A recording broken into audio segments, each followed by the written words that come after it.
Dear ladies and gentlemen, greetings from the Malaysian Obstetric Medicine Society.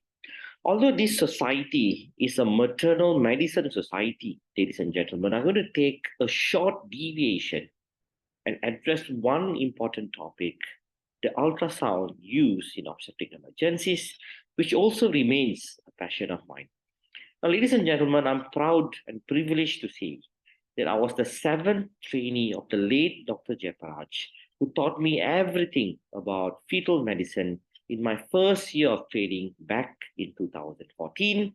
And obstetric emergencies and the use of ultrasound was also one of his many passions. So, with that, ladies and gentlemen, I'd like to proudly dedicate this talk to my great mentor, the late Dr. Jayaparaj Robert Peter. Ladies and gentlemen, I've got a huge amount of interest in this talk. I'd like to declare that I've got no other conflict in this talk. In the next 35 minutes, ladies and gentlemen, I'm going to talk about 9 key areas. The concept of fast scan, which is commonly used among trauma patients, that I believe we can use even in obstetric emergencies. I'm going to talk about ectopic pregnancies, mainly tubal and non-tubal pregnancies. I'm going to talk about acnixa, mace, masses, uterine pathologies, the cervix, which also remains one of my many patients, cord abnormalities, how to measure amniotic fluid, placental abnormalities, the use of ultrasound intrapartum, the use of ultrasound peri-operatively to prognosticate how difficult the surgeries are going to be, and the modern use of ultrasound in pelvic floor dysfunction. I'm going to talk all of that in the next 35 minutes. Let's talk about a fast scan. Now, ladies and gentlemen, there are 4 important landmarks which are commonly used among trauma patients, and I believe we can extrapolate this information also to be used in patients that present in emergency, especially among our gynecological patients and obstetric patients. So the 4 landmarks are the Morrison's pouch to look into presence of hemoperitoneum below the liver, the left upper quadrant to look into hemoperitoneum below the spleen, the everyone's favorite pouch of Douglas to look into hemoperitoneum, especially arising from the pelvic organs. The 4th landmark, one that we as obstetricians are not trained, do not do, but physicians and acute care physicians and emergency physicians are using to look at IVC. So, ladies and gentlemen, the subcostal longitudinal view seems to be an important landmark, especially during an emergency. Now, what is the normal size of an IVC? It should be between 1.5 to 2.5 centimeters. Now, how do you improve this view? It is best done when the patient takes a deep inspiration. The orientation should be just lateral to the xiphoid process. The transducer indicator should be pointed at 12 o'clock. If the IVC is less than 1.5 centimeters, it suggests hypovolemia. And the important landmark to measure this, it should be the inferior vena cava, 3 centimeters from the right atrium, just right to the xiphoid process. And ladies and gentlemen, I think this is one skill that we should use and optimize during any emergency. Now, the e-fast scan is the next step from the fast scan. While the fast scan focuses on 4 areas, the e-fast scan not only looks at hemoperitoneum, but also looks at hemopericardium. And from that existing 4 landmarks, they've added 2 other landmarks, which is the right anterior chest wall and the left anterior chest wall looking into pneumothorax.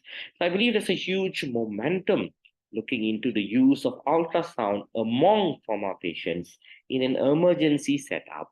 But ladies and gentlemen, for obstetric patients, I think the 4 landmarks are important.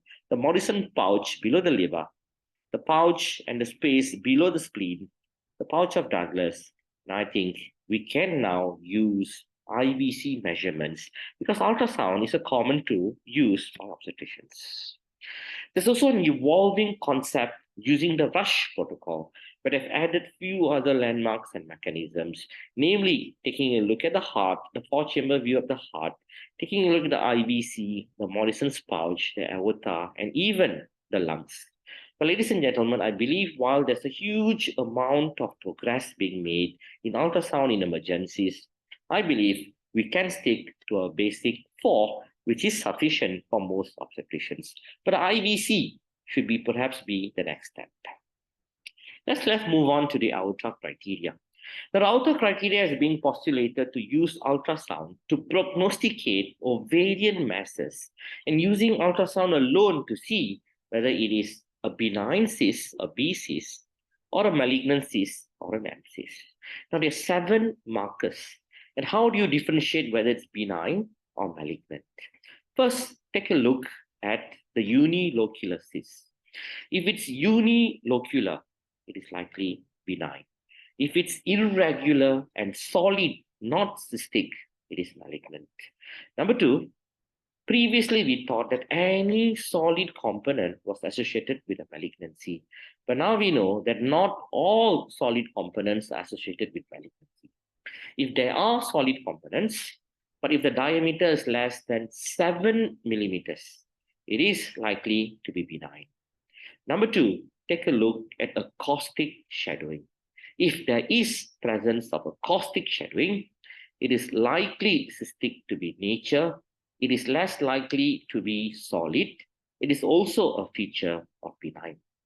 So apart from unilocular, apart from solid areas of below 7 millimeters, apart from acoustic shadowing, look into 2 additional landmarks. Is it multilocular?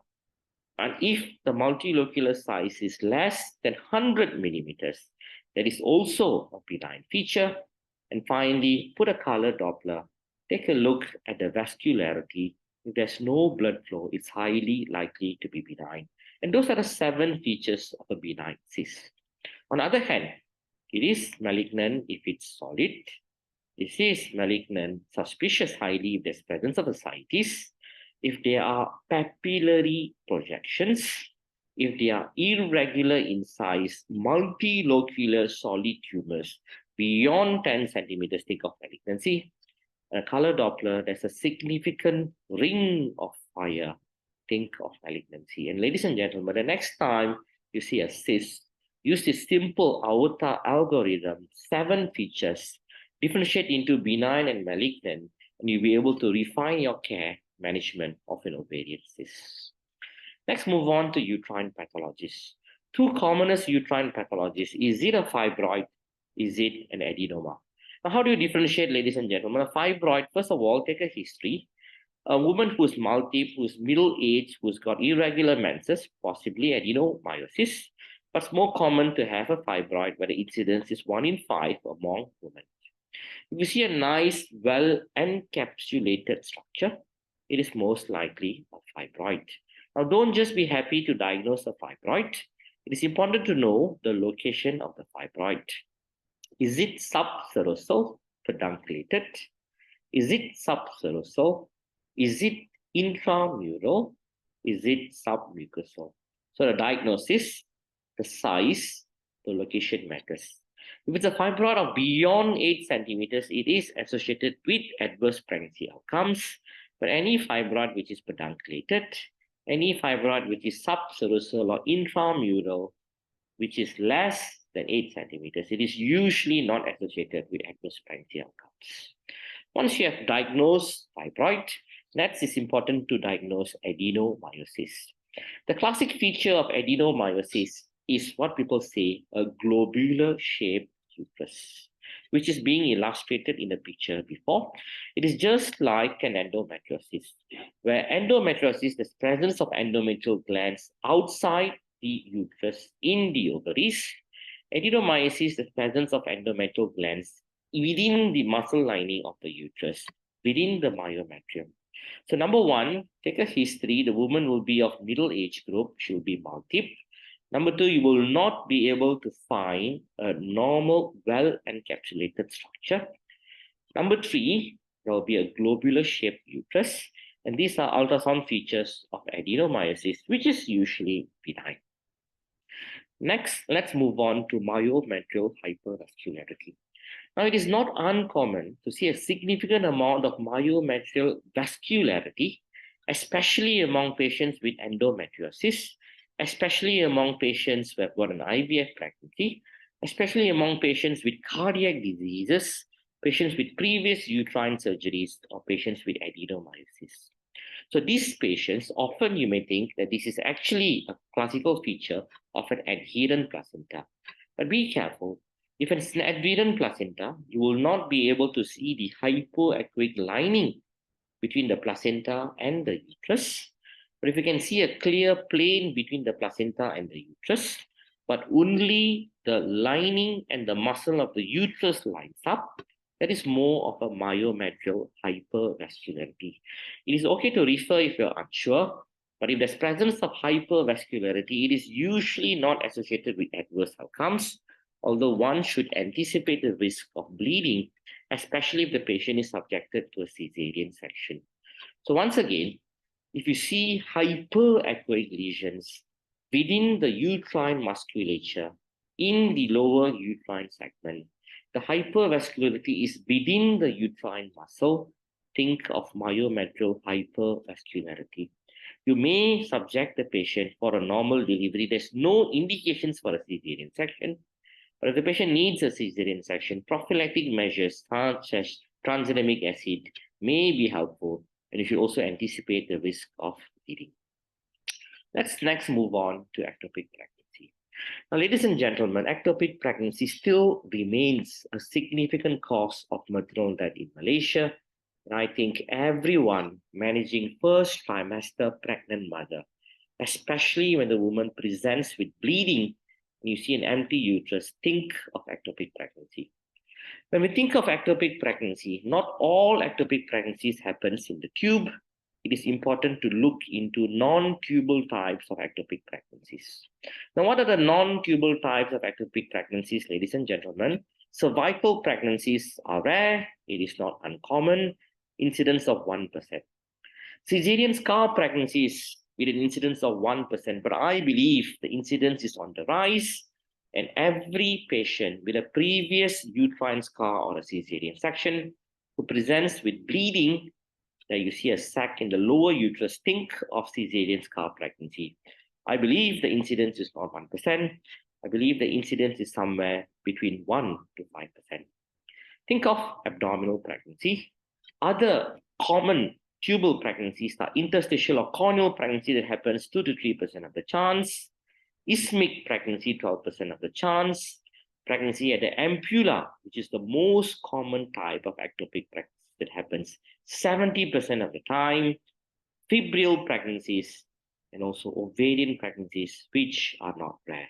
But in this lecture for today, ladies and gentlemen, I'll be highlighting the difference between a cervical pregnancy and a caesarean scar pregnancy, because I think it is important for every single modern obstetrician to be able to confidently diagnose and manage caesarean scar pregnancies, which is on the rise.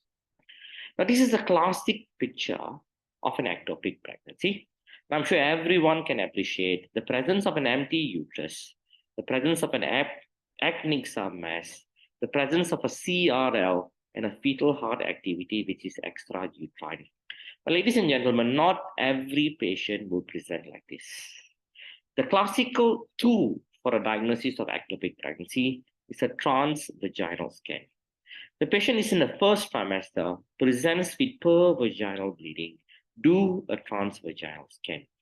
If you can't see the pregnancy, if the uterus is empty, if the patient is bleeding, kindly refer the patient for a center that can do a transvaginal scan and exclude an ectopic pregnancy. Do not give her a reappointment.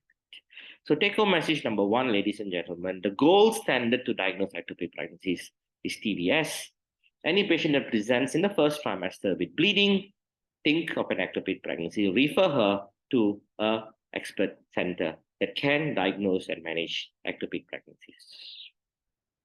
Now here's a picture imaging that shows a caesarean scar pregnancy. So any pregnant mother who's got a previous uterine surgery, who presents with pervaginal bleed, and you see the pregnancy which is at the lower uterine segment, think of a scar pregnancy. It is often common to misdiagnose this as an inevitable miscarriage or a pregnancy that's going to miscarry. But take a look at this image, ladies and gentlemen. Here is the pregnancy sac, which is at the lower uterine segment. There's a yolk sac. There's a CRL. There's a fetal heart activity. The myometrium, there's hematoma in the myometrium that causes the hypoacute part. The pregnancy is vascular at the lower uterine segment. The myometrium is thin, and the cervix is normal. So this is a classic example of a scar pregnancy. In my own center, ladies and gentlemen, I see about 10 to 12 scar pregnancies almost every year, with an average of 1 every month. So yes, the incidence is on the rise. So how do you diagnose cesarean scar pregnancy? Nail is number 1. Think about scar pregnancy in any woman with a previous cesarean section or uterine surgeries who presents with bleeding in the first trimester. The uterine cavity has to be empty. Number 2, the endocervical canal has to be empty. Number 3, the pregnancy will usually be located at the anterior part of the internal os. It is a common error to think that this is a pregnancy which was on the fundus, which has migrated downwards, which is miscarrying. But we have never really seen the pregnancy in the fundus. We're seeing the patient for the very first time. Think of a cesarean scar pregnancy.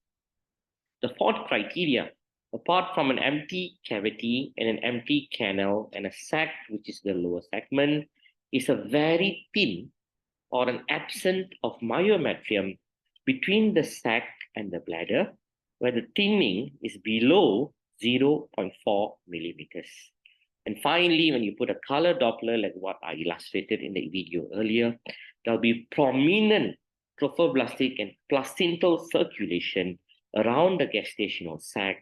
And these are the 4 classical features of a cesarean scar pregnancy. But ladies and gentlemen, if you suspect, refer, get an expert to diagnose, confirm, and manage. It is okay to think about it. It is okay to refer. It is not okay to miss a cesarean scar pregnancy. Here's another illustration of a pregnancy which is situated in the lower uterine segment. You see a ring of vascularity surrounding it. You see a sac which is situated in the lower part of the uterus. There's no fetal pole. The sac is collapsed. The uterus is empty.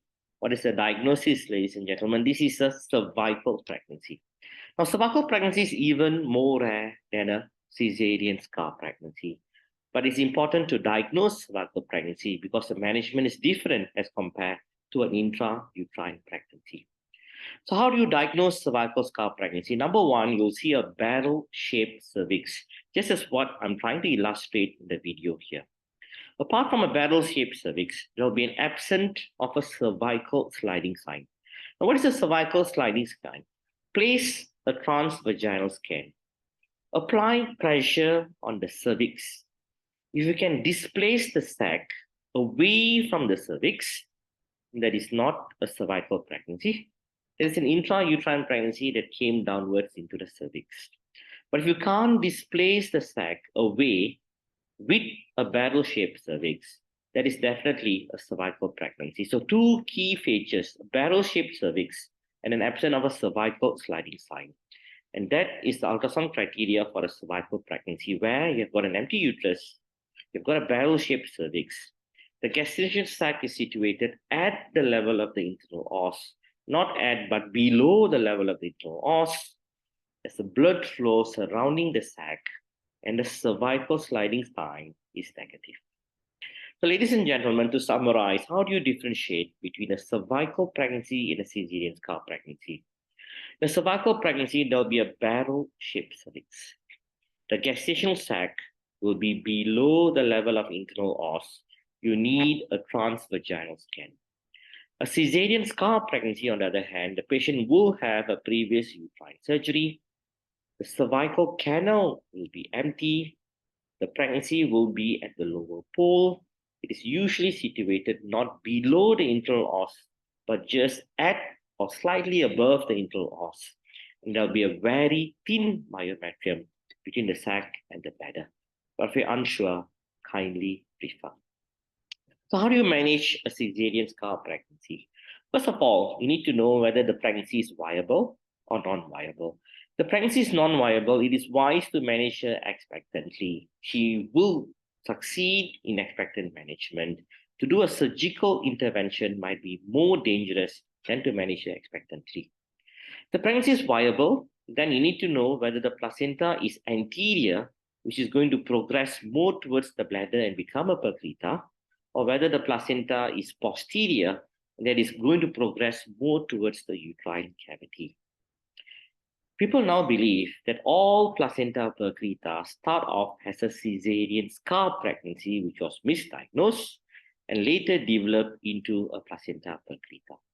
The pregnancy is viable. We have moved away from systemic MTX, but the current recommendation is intragestational sac KCL infusion, and that is associated with a higher success rate as compared to systemic MTX or surgical intervention, especially before 12 weeks of pregnancy. So, ladies and gentlemen, if the pregnancy is non-viable, manage expectantly. The pregnancy is viable, the pregnancy is below 12 weeks, the recommendation is intragestational sac KCL infusion.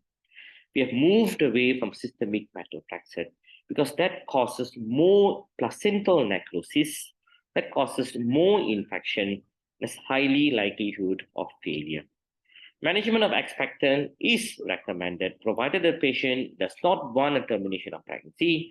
The patient understands the future risk of adherent placentas and placenta actita perclita disorders requiring a caesarean section, and that is one of the options while people might wait times.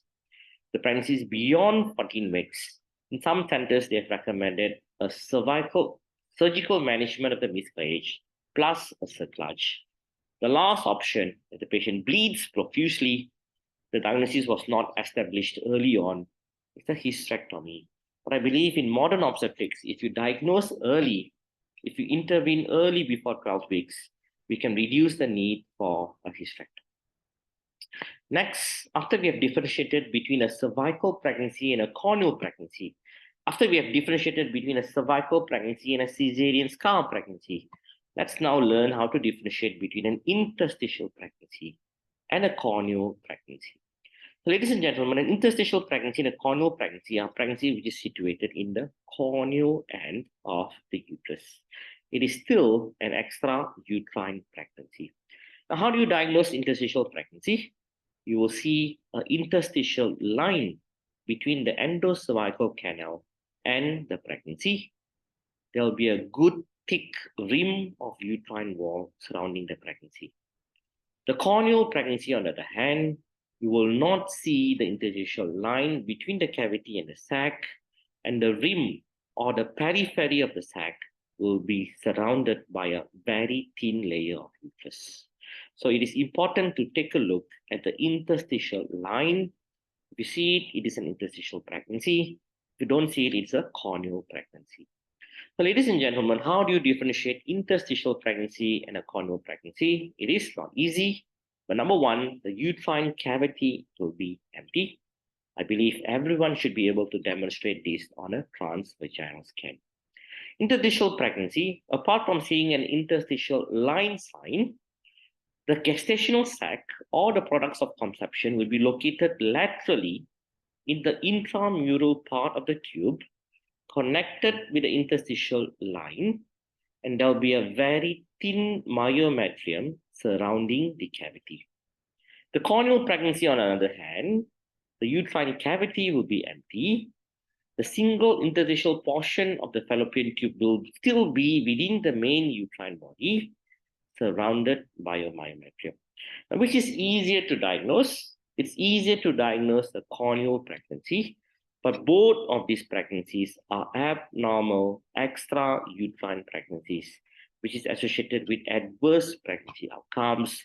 The risk of rupture is highest in the second and early third trimester, and the management principles are similar like managing a caesarean scar pregnancy, expectant if non-viable. If it's viable, intragestational KCL injections. We have moved away from surgical interventions, especially if the patient is asymptomatic. We have moved away from systemic MTX. It is important to diagnose. It's easier to diagnose corneal pregnancy.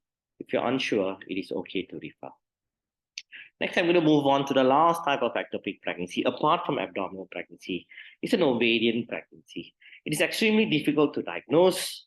There are no criteria or ultrasound criteria to diagnose ovarian pregnancies, but people commonly use the Spiegelberg's criteria.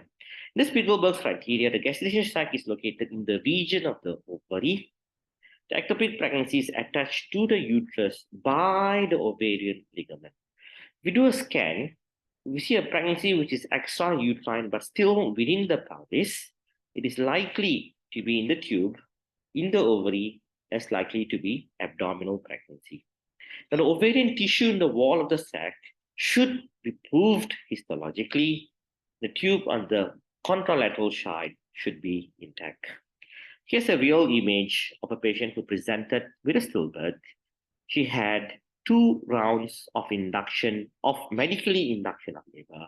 She had no progress, and despite 2 cycles of 4 prostaglandins, there were no cervical dilatation. She was referred to us for a scan, re-diagnosed, and ectopic pregnancy. The pregnancy was extrauterine, not in the uterus, and that explained why she actually had a pregnancy loss. Also explained why the induction of labor was not successful. It was actually an ovarian pregnancy. So, ladies and gentlemen, how to diagnose an ovarian pregnancy or an ectopic pregnancy?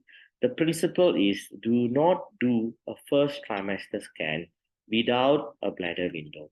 So every and all first trimester ultrasound scan, please ensure the patient has got a bladder window, and that you will be able to identify that just below the bladder is the uterus.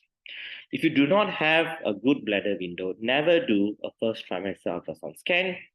If you have no time, if you can't appreciate the anatomy, then you need a transvaginal scan. Red flag number 2. The patient presents with a stillbirth, especially late 2nd trimester or early 3rd trimester. Think of corneal, interstitial, or ovarian pregnancy. And finally, if you have induced the patient numerous times, if there's failure to progress, think of an extrauterine pregnancy. And these are the 3 late flags to diagnose these uncommon obstetric conditions. Now, what other conditions can you diagnose early in the pregnancy? Is gestational hypoplastic disease. Gestational hypoplastic disease, you can divide it into a complete mole and a molar mole and a partial mole. Most importantly, take history. The patient will present with exaggerated signs of hyperemesis, weight loss, tachycardia, vomiting, pervaginal bleed. The heart rate will be tachycardic, uterus will be enlarged, and you'll see snowstorm appearance. You will see fetal pole that can be a concurrent partial mole with a molar pregnancy as well. Now, what other abnormalities can you diagnose? You can diagnose the intrauterine hematoma. A hematoma beyond 8 centimeters is associated with adverse pregnancy outcomes. And the patient had an assisted reproductive treatment. You can also diagnose OHSS early in the pregnancy.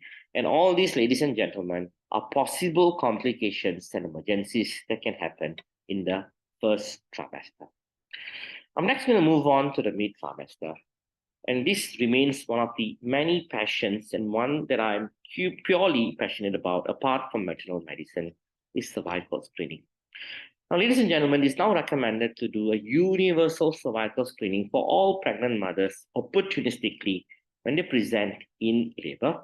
And here's the ultrasound image, a trans-abdominal scan showing that the patient has got funneling and a shortened cervix. Now, ladies and gentlemen, the gold standard to do a transvaginal scan, the gold standard to screen for cervical length is to do a transvaginal scan, not a trans-abdominal scan. Now, how do you measure cervical measurements? Rule number one, the bladder has to be empty. Never do a first trimester scan without a full bladder. Never do a cervical scan with a full bladder, and that is the mantra in obstetrics. So the bladder has to be empty. It has to be a sagittal view. You have to take a look at 4 measurements: the internal os, the external os, the entire cervical canal, and the entire endocervical mucosa. It has to be done without pressure, although to check for cervical integrity, applying some pressure and looking for a shortened cervix is also a new additional sign of cervical insufficiency.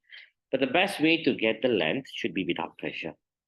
You should optimize the image to make sure that the image is actually 2/3 of the size of the screen, and take 3 measurements. Don't take the average, but take the shortest.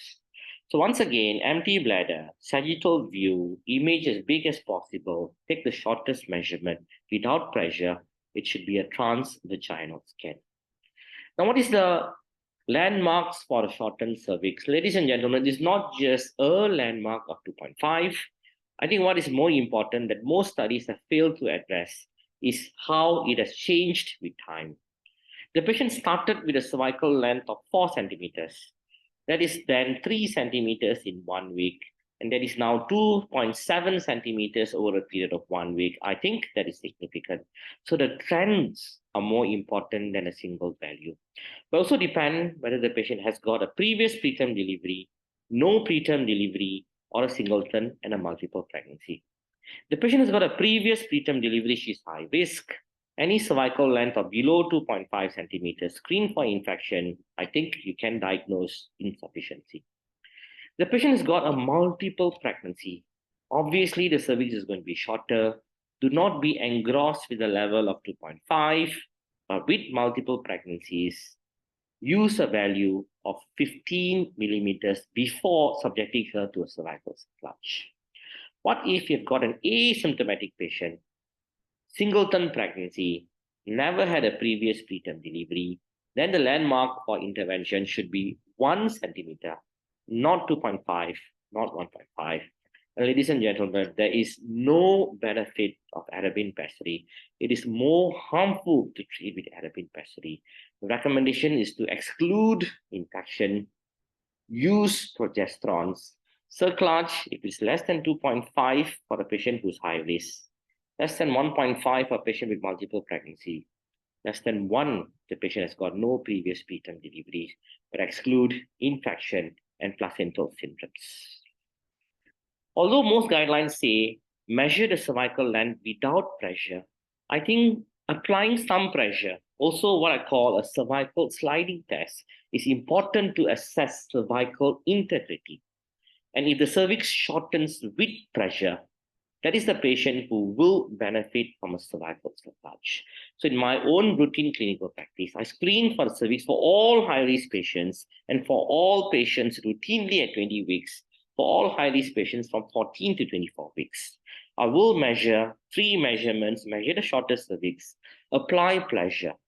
The cervix shortens, that patient, you can confidently diagnose insufficiency, provided you've excluded infection. The 2 types of cerclages, I think I've addressed this talk in the cervical cerclage talk. You can either do a rescue cervical cerclage, or you can do an ultrasound indicated cerclage. I think we have to move away from a history indicated cervical cerclage, but we should only do either an ultrasound indicated cerclage or a rescue cerclage. These are the pregnancy outcomes in where I've worked. We have done about 150 over ultrasound indicated cerclage, or 50 over rescue cervical cerclage. For ultrasound indicated cerclage, our outcomes are almost 95%, provided there are no infections. For rescue cerclages, our outcomes are almost 60% beyond 5 weeks, provided there are no infections. Ladies and gentlemen, I'm going to move on to the other use of ultrasound. Ultrasound to measure amniotic fluid. And this still remains a debate. Do you take an amniotic fluid index of 4 quadrants, or do you take a deep vertical pool or a maximum vertical pool or 1 pool? Ladies and gentlemen, the recommendations is to take 1 measurement, a deep vertical pool or a maximum vertical pool, which means the same. And if you get a measurement of more than 2 centimeters, According to the Cochrane review, it is not associated with any adverse pregnancy outcomes. If you take 4 quadrants, it is likely to be wrong, it is likely to be incorrect, it is not associated with adverse fetal outcomes. So rather than using oligohydramnios has an AFI of below 5, it is okay to define oligohydramnios as a DVP of below 2, and that is associated with adverse pregnancy outcomes. One trick, the scan should be perpendicular to the floor, and you'll get the most accurate measure. So ladies and gentlemen, this is the Cochrane paper that looked into DVP and amniotic fluid index. It says a DVP of less than 2 is associated with adverse fetal outcomes. If you use an AFI of 5, there are no adverse fetal outcomes, but there's going to be more obstetric interventions, more admissions, more CTGs, more inductions, more cesarean sections without a change in perinatal outcomes. So the evidence is to use a deep vertical pool. Another condition that you can use the ultrasound to diagnose in obstetric emergencies is vasa previa. The gold standard to diagnose vasa previa is to do a transvaginal scan. You'll see a transversing unprotected vessel in the lower part of uterus. So ladies and gentlemen, we do not universally screen for vasa previa, but look for this if the patient presents with recurrent antepartum hemorrhage, the patient previously had a low-lying placenta and now the placenta seems to have migrated upwards, or the patient has got an accessory lobe or a successional lobe. Look for vasa previa. Do a transvaginal scan. Apply a color Doppler. If you see an image that's illustrated below, think of vasa previa. The recommendations is for elective cesarean section at 32 to 34 weeks. You'll be saving the baby's life. Vaginal delivery is not recommended. And this is how the histological examination of a vasa previa looks like. I'm sure you can appreciate the unprotected transversing vessels in the cord. Now, what are the other cord abnormalities that you can diagnose? You can diagnose single umbilical arteries. It is usually not associated with adverse outcomes, especially the kidneys are normal, especially if they have no other additional markers. You can diagnose abnormal cord insertions, which is sometimes associated with IUGR. You can diagnose a nuchal cord. You can diagnose a true cord. You can diagnose a placental cyst, all of which is associated with fetal growth restriction. These are usually not as significant as other abnormalities. Now, what is the role of ultrasound to measure uterine thickness? I think in the past, people actually postulated that by measuring the uterine thickness, and if the uterine thickness is below 4 millimeters, that is associated with a risk of uterine rupture.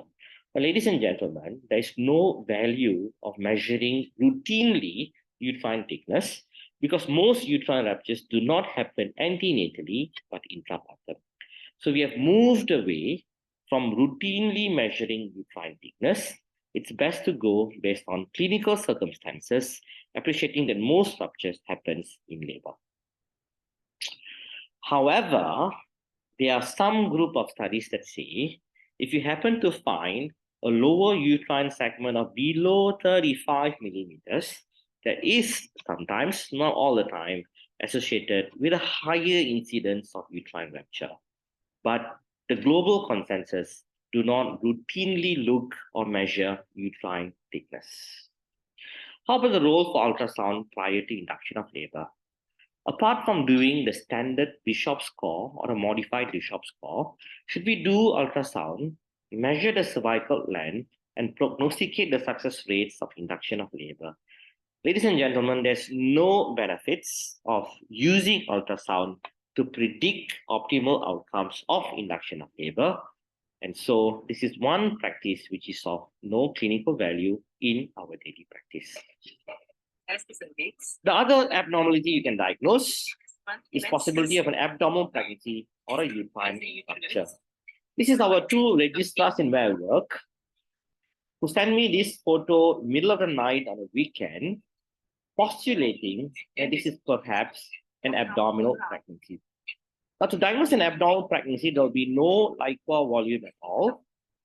Likely there will be no fetal heart activity. You'll see an empty uterus. Now, how do you diagnose and differentiate between an abnormal pregnancy and a uterine rupture? I'm going to show you all the image one more time. I'm going to walk you through these ultrasound findings. The placenta is in the abdomen. The uterus is empty. You see a loss of the normal uterine fundal vasculature. You see a placenta in the abdominal cavity. And you see a fetus in the abdominal cavity. So, ladies and gentlemen, is this an abdominal pregnancy or is this a uterine rupture? How do you differentiate? Go back, take a history. Always ensure there's a full bladder window when you do a first trimester scan, and that is important to ensure that the pregnancy is intrauterine. Now, this is an abdominal pregnancy because the patient had a first trimester ultrasound that showed she had an intrauterine pregnancy. Now she presented with abdominal pain, and you see this finding where the uterus is empty. The diagnosis is a uterine rupture. Now here's a real intraoperative image of a patient who was referred with a suspicion of an abdominal pregnancy, but we made a diagnosis of uterine rupture. This is a patient who had bicornate uterus, who presented with reduced fetal movement and abdominal pain. They noted that the fetus and the placenta was in the abdomen. But fortunately, she had a very good first trimester image that showed the pregnancy was intrauterine. So we did a midline laparotomy. We evacuated the placenta and the fetus. We repaired the uterus. She was happy to have another child, although she understands the risk of uterine rupture. Ladies and gentlemen, any uterine abnormality, including bicornate uterus, is associated with a risk of uterine rupture. To diagnose and differentiate, it is important to take a good history. But if you see an empty uterus, if you see fetal parts with no amniotic fluid, no uterine cavity in the abdomen, think of a rupture, think of an abdominal pregnancy. Next, I'm going to move on to placenta previa. Traditionally, in the past, people often say whether it is type 1, type 2, type 3, or type 4. But ladies and gentlemen, we have far moved away from type 1, type 2, type 3, type 4. Now I think we should just say whether it is major or minor. If it's placenta major, the patient needs a cesarean section. If it's placenta minor, there are no contraindications for vaginal delivery. Next, is it TAS or TBS? The evidence is clear. TBS is the gold standard to diagnose placenta previa, especially placenta previa posterior. So the recommendations, ladies and gentlemen, when you do an anomaly scan as early as 20 weeks, you can prognosticate whether this is going to be a placenta previa or not a placenta previa. You don't have to always bring them back at 28 weeks, then to make a late diagnosis of placenta previa. So at 20 weeks during your anomaly scan, if the placenta is 20 millimeters away from the internal os, it is less likely to be placenta previa. You don't have to see her back at 28 weeks. If at 20 weeks, the placental age is less than 20 millimeters from the internal os, there's a possibility that this might be a placenta previa. Bring her back at 32 weeks, do a transvaginal scan, and then you can conclude or negate a placenta previa. But if at 20 weeks during an anomaly scan, the placenta is at the lower uterine part, it goes past the internal os beyond 20 millimeters, that is likely to be a placenta previa. Bring her back at 28 weeks. So the goal magic number is 20 millimeters beyond, less than 20 millimeters from the internal os, or 20 millimeters past the internal os. And you can use this in your daily clinical practice. Apart from taking a look at the location of the placenta, I think there's enough evidence to say that placenta thickness is also an important marker that all of us should undertake, has to exclude or perhaps to prognosticate the risk of IUGR and preeclampsia. So ladies and gentlemen, imagine the patient has got heart failure. The patient has got heart failure. Obviously, there will be increase in heart activity, and there will be cardiomegaly as a sign of compensation. Similarly, if there's placental failure, there will be more trophoblastic tissues which are produced. There will be placentalomegaly as a method of compensation, and look at the placenta thickness for all your patients, especially in the late second trimester and third trimester onwards. So various studies look into placental thickness. What is the value of significance? Most studies look at a value of beyond 4 centimeters to be of significance. So ladies and gentlemen, routinely measure placental thickness. It should be not above 4 centimeters in third trimester, should not be beyond 2 centimeters in the second trimester. And these are signs of either early IUGR or the patient has got a higher chance of pre-eclampsia. Finally, apart from placenta previa, apart from placental thickness, one important condition that you may diagnose is an abruptio placenta. But ladies and gentlemen, it is not often always that you'll see and diagnose an abruptio placenta on an ultrasound. It remains a clinical diagnosis. The patient presents with painful pervaginal bleed. Think of an abruption. Do not always use an ultrasound scan to diagnose abruptio placenta. But if you're lucky, this is the image that you'll see. This is an abruption placenta. But ladies and gentlemen, it remains a clinical diagnosis. One other placental condition is placenta accreta spectrum disorders. Here are two ultrasound images demonstrating the presence of placenta accreta spectrum disorders. So ladies and gentlemen, image number 1, there is placental lakes known as placenta lacuna, or a Swiss cheese appearance that I'm sure you can visualize. Number 2, there's absence of myometrium. Number 3, you can't see any plain or hypoechoic region between the placenta and the bladder. And number 4, when you apply color, you see a color between the interface of the placenta and the bladder. And these are classic signs of a placenta accreta spectrum disorder. Ladies and gentlemen, any patient with a previous uterine surgery and the placenta is previa major anterior, think and exclude placenta accreta spectrum disorders. Now, which is superior in ultrasound and MRI? And MRI is highly associated with false positive. It is important to refer these patients to a fetal maternal center to make a diagnosis of adherent placentas. You don't always need an MRI. So the 4 classical features: placenta lacuna, absence of myometrium, loss of plane between the placenta and the bladder where you don't see the hypoechoic region, and you see abnormal vessels. The vessels that I'm illustrating is associated with significant morbidity. But any patient, low-lying placenta previa anterior with a previous uterine surgery, refer to an MFM unit to exclude an adherent placenta. I hope that everyone can now use the FIGO classifications. And I believe this should be the classifications that we should be using rather than accreta, increta, or percreta. So the FIGO classifications is PA as 0, 1, 2, or 3. 0, if the placenta previa does not show any ultrasound signs of invasion. The placenta previa, there are lacunas, but there's no abnormal evidence of uterine bladder interface.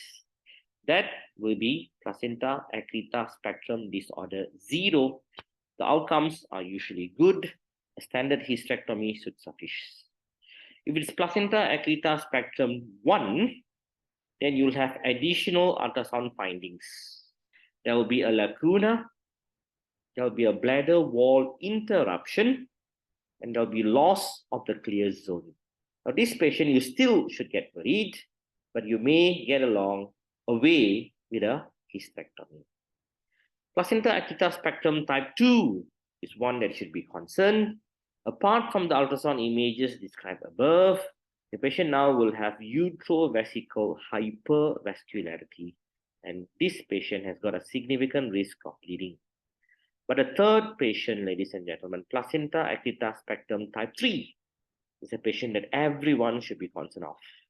Now, this patient has got all the above findings, has got increased vascularity, especially in the inferior part of the segment, extending into the parametrial region. So how do you know this?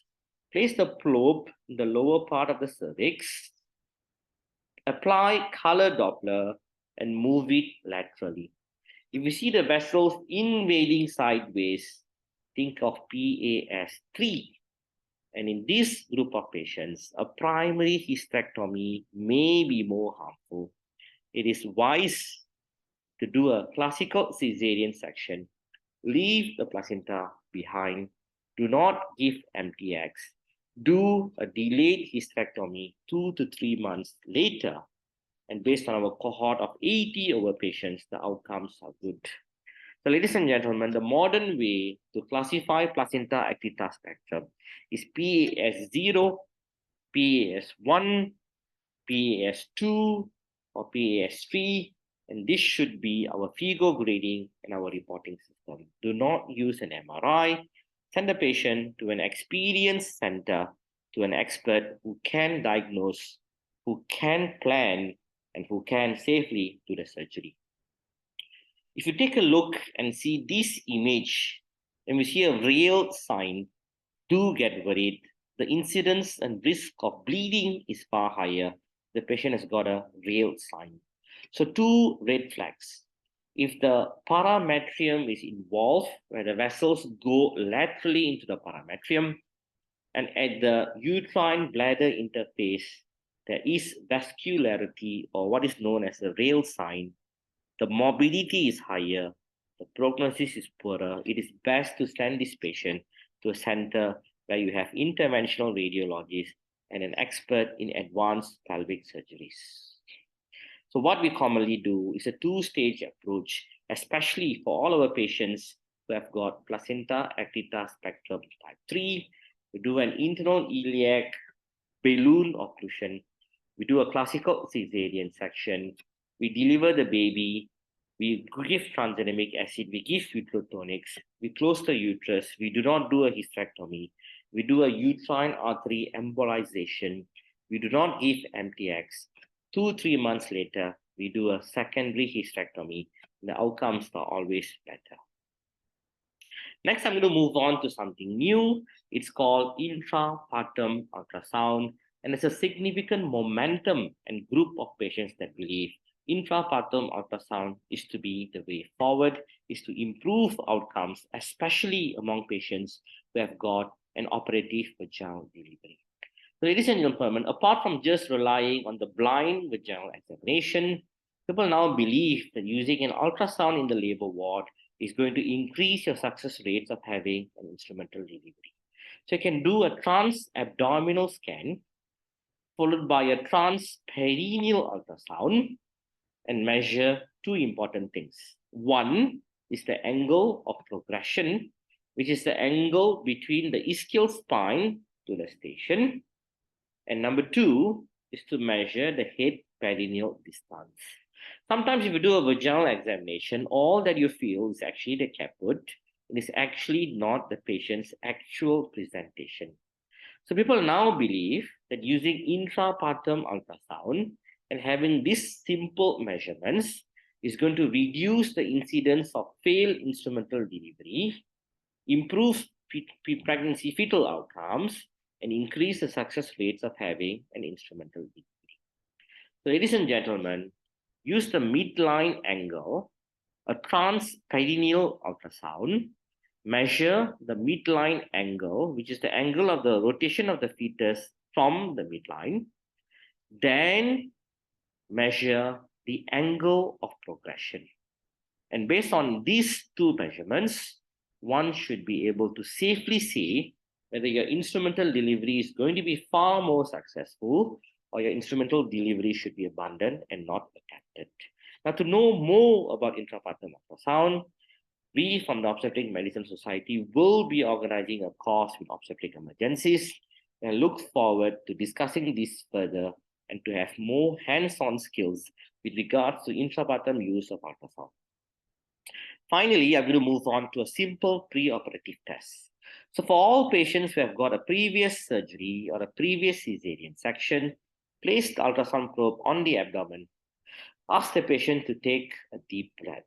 If the uterus slides as mobile as this, the surgery is going to be uncomplicated. The risk of adhesions is low. You can safely do the surgery. On the other hand, the uterus is not mobile. It does not glide as easy as this.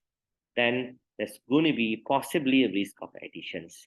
So ladies and gentlemen, use the sliding organ sign, a simple tool to prognosticate how difficult a surgery is. And you can use this routinely for all laparotomies or cesarean sections. Now here's another ultrasound scan in a postpartum lady that I'm sure you can diagnose that is actually a retained placenta. It is quite difficult to diagnose a retained placenta in a postpartum or a post-miscarriage lady. Go based on our clinical circumstances. The ultrasound can be used in the postpartum patient. Now, other conditions that you can use the ultrasound in the postpartum patients are patients with a twisted ovarian cyst that presents with severe pain, or patients with an intraperitoneal bleed. There can either be a broad ligament hematoma, which is a bleed above the incision of the levator ani, a subrectus hematoma following a caesarean section, or pelvic abscesses. But ladies and gentlemen, the ultrasound should only be used as an adjunct. A good clinical acumen, history taking, and diagnosis is far more important, especially in diagnosing such emergencies. However, you can think of that condition, you can use an ultrasound to confirm or negate the diagnosis. We're going to finally move on to uterine artery pseudoaneurysm. It is not uncommon nowadays for someone to diagnose uterine artery aneurysms. We are having a more and more complicated cesarean sections, especially cesarean sections taken in the second stage of labor. And we're having more and more patients who have a surgical management of a miscarriage. If you've got a patient who presents with per-vaginal bleed, which is significant, after a miscarriage, think of two things. One, whether it's a gestational trophoblastic neoplasia, check for beta-HCG. Two, is it an infection? Or three, was the uterine artery injured, causing a pseudo-artery aneurysm? So here's a real ultrasound image of a patient who had a surgical management of a miscarriage 2 months ago, who presented to a hospital A with significant per-vaginal bleeding in shock, had a laparotomy and intraoperatively they thought everything was normal, was discharged home, presented again with a second episode of significant bleed, now finally transferred to our center. And this is the ultrasound image that we actually diagnosed a uterine artery pseudoaneurysm. So you see a hyperechoic structure within the cavity. I'm sure you can appreciate the blood flow. When you apply some color, you can see that there is actually a vascular uptake in the cavity. Anything above 30 suggests that it is arterial, anything below 30 is venous. And this vascular continues from the uterine artery. So what possibly happened is the patient had a traumatic surgical management where the uterine artery was nicked and that formed an aneurysm, and that explained why the patient had a significant bleed. So the management is not surgical, it's to find your good intervention radiologist. We embolize the uterine arteries. The image on the right shows the image after embolization. The patient was discharged well. So ladies and gentlemen, uterine artery pseudoaneurysm is not uncommon, especially if the patient had a second stage cesarean section, especially if the patient had a traumatic surgical management of a miscarriage. It can be diagnosed in an ultrasound scan. You don't often always need a CTA. So this is a similar image of a patient who had a surgical management of a miscarriage, presented with bleeding. We did a transvaginal ultrasound scan and diagnosed a pseudoaneurysm.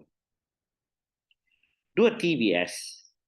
You'll see a hyperechoic structure that lights up on a Doppler ultrasound, and you can see the structure communicates with the uterine artery.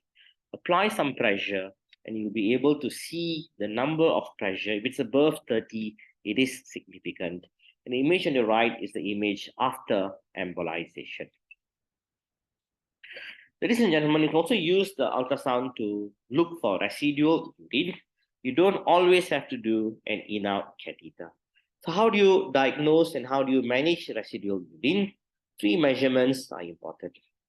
Take the width, times that with the depth, rotate the probe 90 degrees, times that with the height, and times 0.7.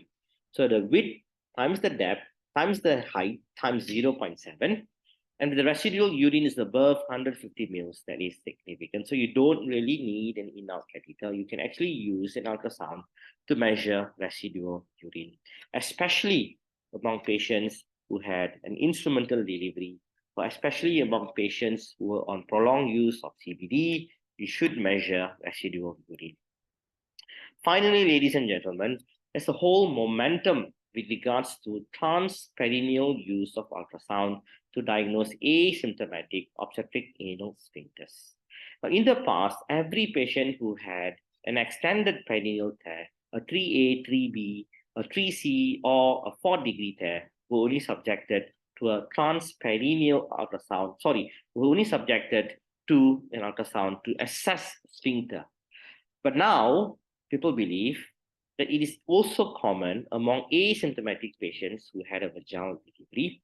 And I believe this should be the next focus of obstetricians. Apart from using ultrasound in the labor ward, we can also use ultrasound for all post-delivery mothers, doing a transperineal ultrasound to assess the integrity of the anal sphincter. I'm not an expert in this field. There's a huge momentum moving towards the use of transperineal ultrasound. Now, I think this should be the next step forward where we should educate ourselves with regards to the use of transperineal ultrasound. This image shows and proves the integrity of the pelvic floor muscles, the integrity of the external and internal anal sphincters. And I believe this will change the way we practice obstetrics, especially among all mothers who had a vaginal delivery. Now, what are the other applications of ultrasound? You can use ultrasound to diagnose breast lesions. You can also use ultrasound to do an echo. It is not recommended, but it can also be used with a different probe. People also use ultrasound to diagnose DVT, but it is best to leave this to an expert. You can use an ultrasound to diagnose acute abdominal conditions. You can also use it to diagnose kidneys. But I believe as obstetricians, if we can use it to diagnose as an emergency setting and to diagnose and exclude all the conditions I mentioned above, that alone should be sufficient. So, ladies and gentlemen, to summarize my talk today, the ultrasound is actually the obstetrician's third eye. Think of a condition, use the ultrasound to diagnose and exclude, you will be improving outcomes. It is not just to take a look at the fetus. Ultrasound is an important tool. It is the third eye. In an emergency setting, take a look at the subcostal region. If IVC is above 1.5, the patient is not volume depleted. If it's below 1.5, it is volume depleted. We should learn to take a look at the IVC. The first trimester, rule out tubal, rule out non-tubal pregnancies. Think of a scar pregnancy, think of a cervical pregnancy. Scar pregnancies on the rise. You can use the AUTA classification to differentiate between benign and malignant. Look into the 7 features. Universally screen for cervical length. Take a look at the trend rather than a single value. The patient has got a previous preterm delivery, then 2.5 seems to be logical. Multiple pregnancies, 1.5 is evidence-based. No risk factors, 1 centimeter is normal. During detailed scans, take a look at the placenta. You don't actually have to wait for 28 weeks to diagnose placenta previa. 20 millimeters away, 20 millimeters within, 20 millimeters past seems to be the measurement. Use a deep vertical pool as compared to an amniotic fluid index. Apart from location, measure placental thickness.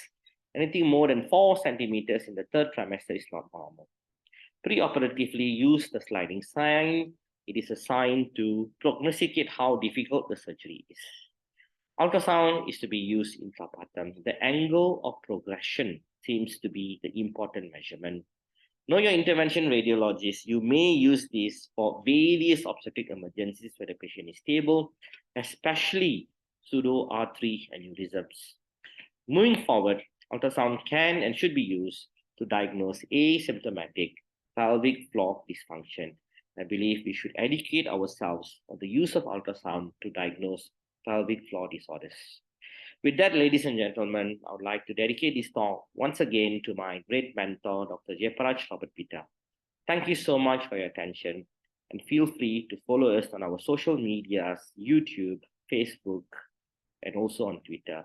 With that, I would like to thank you so much for your attention and bring this talk to an end. Thank you so much, ladies and gentlemen.